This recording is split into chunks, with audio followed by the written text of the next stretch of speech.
Welcome to India next.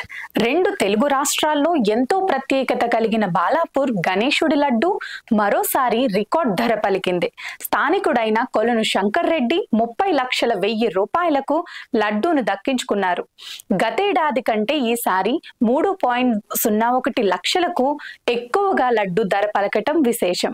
గతేడాది కంటే ఈసారి 3,00,000 రూపాయలు ఎక్కువగా లడ్డూ ధర పలకటం విశేషం. కొలను శంకర్ అనే వ్యక్తి ఈ లడ్డూను దక్కించుకున్నారు.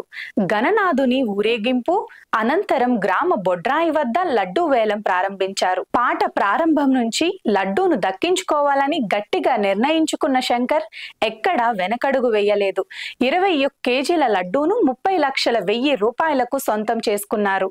కొలను శంకర్ బీజేపీ నాయకులు కావటం విశేషం. బాలాపూర్ లో గత 44 సంవత్సరాలుగా గణేశుని నవరాత్రి ఉత్సవాలు జరుపుకున్నారు. గత 30 సంవత్సరాలుగా లడ్డూ వేలం కార్యక్రమాన్ని దిగ్విజయంగా నిర్వహిస్తున్నారు. 31వ సారి లడ్డూను వేలం వేయటంలో కొలను శంకర్ అందరికంటే ఎక్కువ ధరకు పాడారు. లడ్డూను దక్కించుకున్నారు.